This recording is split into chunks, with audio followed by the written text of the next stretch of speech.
¿Qué pasaría si yo no aparto el diezmo para el Señor? Siendo un cristiano evangélico, ¿qué pasaría también si yo lo doy? ¿Cuál es el resultado? ¿Es obligación apartar el diezmo, llevar el diezmo al alfolí de la iglesia? ¿O es manipulación? Escucha esto en el nombre de Jesús. ¿Es bíblico? Es bíblico. Y se hace por fe, por supuesto. No es obligación. Que te quede claro, hermano, hermana, pastor, que me escuchas. En el nombre de Jesús te lo digo. Es bíblico. Y no es que solamente para la época de la ley era válido. No. El que dio, según las Escrituras, la Biblia, por primera vez el diezmo fue Abraham, que más tarde le cambió el nombre el Señor y le dijo: no te llamarás más Abraham, sino Abraham. Fue él. Y lo hizo por fe, porque él se le llamó el padre de la fe, por ser un hombre de fe. Y hoy en la gracia tenemos que movernos por fe, porque sin fe, declara la Escritura, Hebreos 11:6, sin fe es imposible agradar a Dios. Él no dio el diezmo, Él lo apartó, porque el 10% de la ganancia que nosotros obtenemos no nos pertenece a nosotros, tenemos que apartarlo. Conforme Dios nos haya bendecido, ese 10% hay que apartarlo y llevarlo, en el caso del que es miembro. Nosotros los pastores tenemos que diezmar, aún de lo que la misma iglesia aporta, aunque estemos a tiempo completo. Si tienes un salario asignado de parte de la iglesia, tienes que sacar el 10%. ¿Para qué es el diezmo, pastor? El Señor es claro en su palabra, para que haya alimento en su casa, en dos formas. Alimento espiritual, que es el hombre de Dios, o los hombres de Dios que están predicando en aquellas iglesias. Si hay filiales en la central, en todas las filiales, se requiere de esos diezmos, se requiere de lo monetario.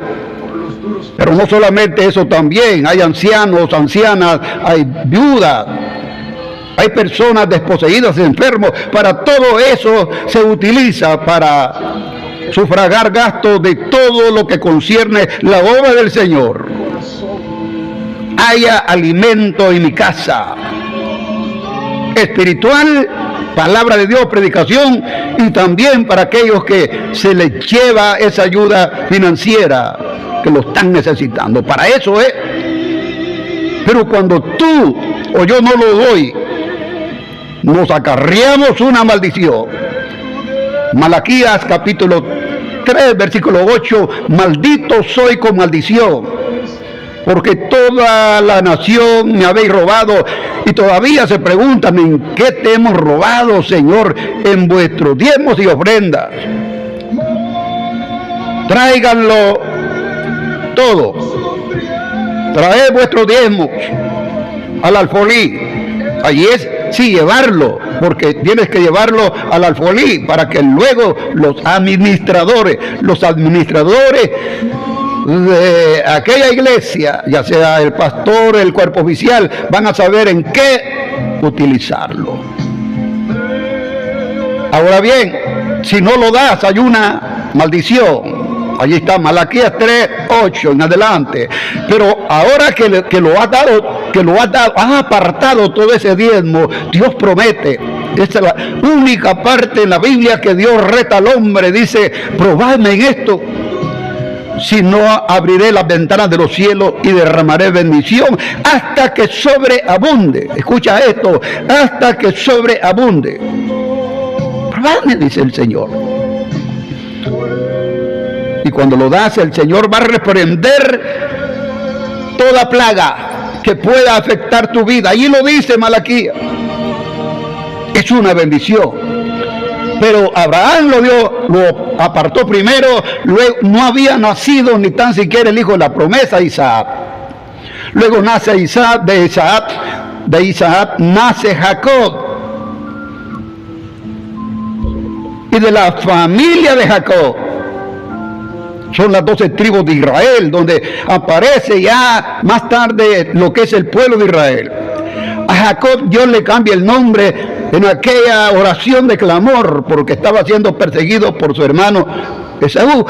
Y allí el Señor le dice: ya no te llamarás más Jacob, te llamarás Israel, que significa el que lucha y vence. No es solamente de la ley. Comenzó antes de la ley el diezmo. Siguió la ley, y en la gracia Jesús exhortó a aquellos que dan solamente el diezmo de lo poquito, los centavitos de lo poquito, del comino, de las especies que vendían, pero cuando tenían ganancias exorbitantes no daban el diezmo, y el Señor los exhortó duramente. Lo llamó de hipócrita, porque daban lo más poquito de las ganancias más mínimas, pero cuando ganaban bastante no. Y ese es un problema dentro del pueblo de Dios. Otros solo llevan $10 nomás, porque dicen: es el diezmo. Sí, pero es el 10%, ¿entiendes? El 10% de las ganancias que Dios te ha dado, no es de todo lo que obtengas, no, de allí si has hecho un negocio, pues tú sacas la ganancia, y de esa ganancia el 10% debe de apartárselo al Señor, porque es del Señor, ya no es tuyo. Si te lo gastas, sos un ladrón y te acarrea la maldición de Malaquías 3:10. Y si lo das, Dios te va a bendecir. Él ha prometido derramar bendición hasta que sobreabunde. Hay que darlo, sí, nosotros también los pastores debemos de hacerlo. Los líderes, evangelistas, ministros de alabanza, todos tenemos que dar el 10% o apartar ese 10%. Porque para que lo entiendas decimos darlo, pero es apartarlo, porque ya no es de nosotros, eso le pertenece a Dios. Y Dios sabrá cómo bendecir a todos aquellos, cómo bendecir su obra. Y va a suplir las necesidades que hay en este caso financieramente.